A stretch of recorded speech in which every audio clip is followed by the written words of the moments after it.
What's going on, everybody? Welcome to another episode of Face Mask Fantasy. I am Nick Payne. With me is John Alsace. John, how's it going? It's going pretty good.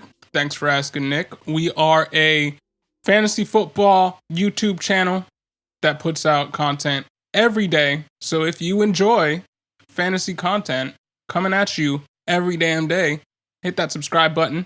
Either way, thank you for tuning into this video. Today we got a special one coming to you. Another rookie breakdown of Kyle Trask. And we've waited this long because, you know, he's not a guy that's expected to start with Tom Brady there. We just want to talk about the rookies. We just want to make sure that we talk about all of the rookies, all of the young guys, and get some perspective on them. Trask is up today. Yeah, like you said, I mean, lands in Tampa. Was he the last pick of the second round? So, I mean, what better mentor to learn from if you're Kyle Trask, but also, will he ever play? Because I'm not sure at this point that Tom Brady doesn't retire before he's 67 years old. Yeah, he was picked before Mond. He was picked before Mills. He doesn't have significantly higher draft capital than either, as they were all picked within six picks of each other. But he does have prototypical build for the position. He's 6'5", 230. Yep, fits the mold of a Bruce Arians quarterback. He's big, he's accurate. He can go downfield, or he can throw the ball downfield pretty well. Did have a couple of issues in not accuracy issues. He is accurate, but his decision making is a hair late. That's why he's not a highly touted quarterback prospect. Some late throws that can lead to some tight windows. Some potential where he's kind of leaving his pass catchers out to dry a little bit. So absolutely something that he's going to need to clean up a little bit and work on. But again, you're talking about the ultimate player to learn from in Tom Brady. The problem is, again, he's not going to play as long as Tom Brady's the quarterback. His opportunity, honestly, may have to come elsewhere. Ever. He won't ever play while Tom Brady's the quarterback. It's not like, let's see how this rookie will do. He was a second rounder. Let's throw him in there. No. If you're on a team with Tom Brady and you're another quarterback, you are holding the clipboard. You're a developmental prospect. Right. It's an opportunity for Tampa to develop another quarterback, and maybe they get a chance to trade him. I mean, they spent a second-round pick for him, so how much better draft capital could you get for a guy like Kyle Trask? But now, one thing we do have to throw in there, though, with this team is they don't have any weaknesses. So with all of their picks, they were able to take luxury picks. Yeah, they could do whatever they want. Now, one thing I don't like about Trask when I'm looking at his profile is the fact that while he did throw for 4,283 yards and 43 touchdowns to 8 interceptions, he completed 68% of his passes, 9.8 yards per attempt throughout his whole college career. He didn't earn a start until he was age 21 in 2019.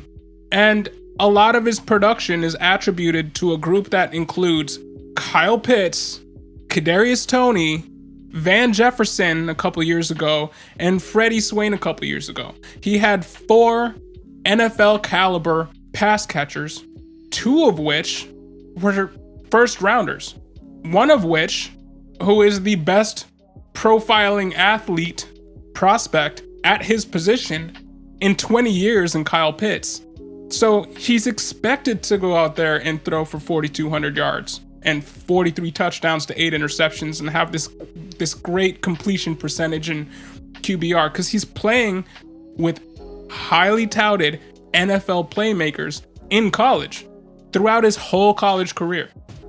Yeah, to the point of he didn't get a chance until a little bit later. He redshirted his freshman year, and then he suffered an injury his second season.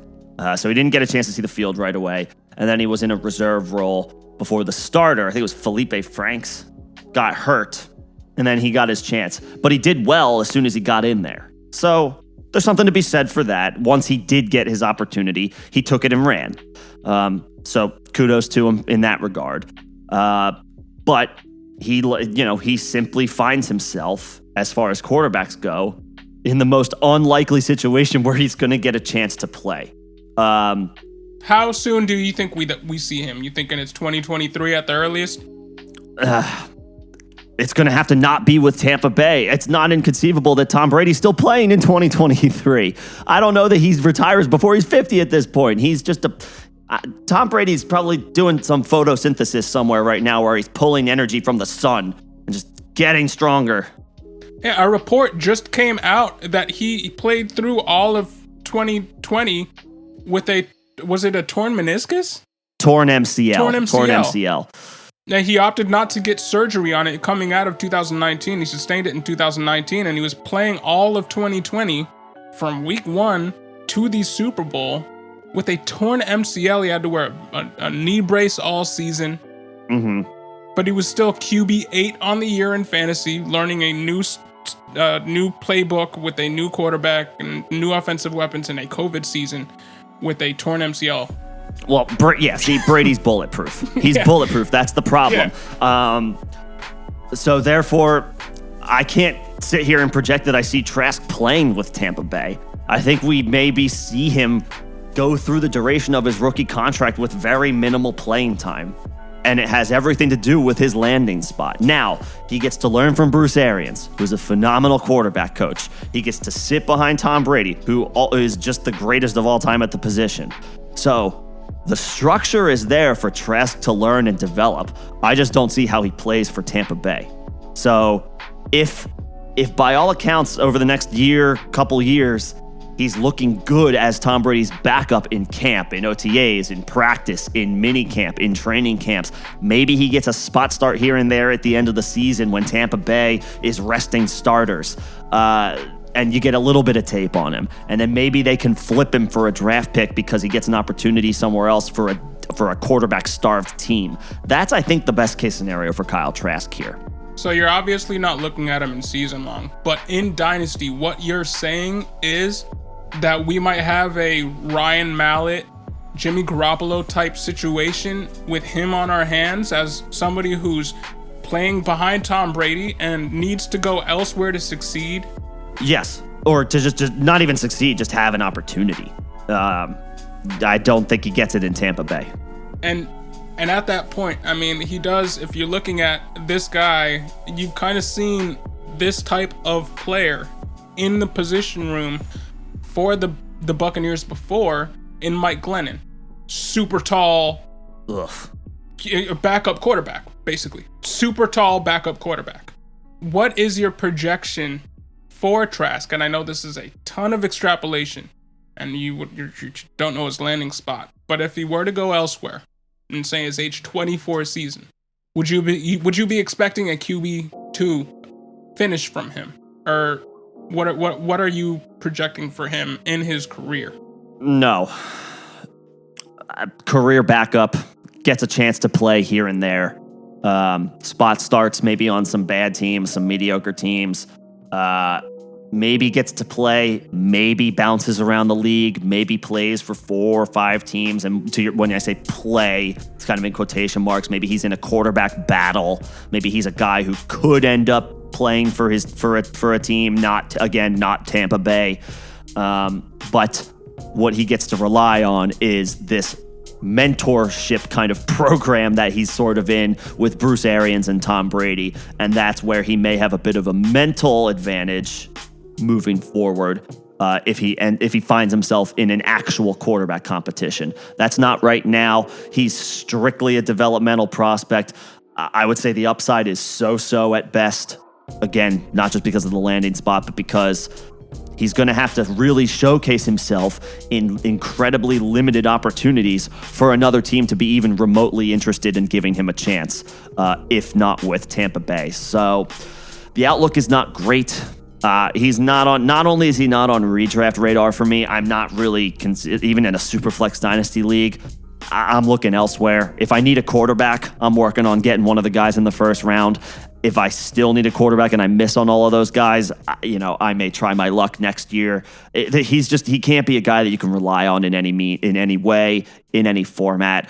The near term, he has no upside. The long term, maybe he gets a chance, but it's a gigantic maybe.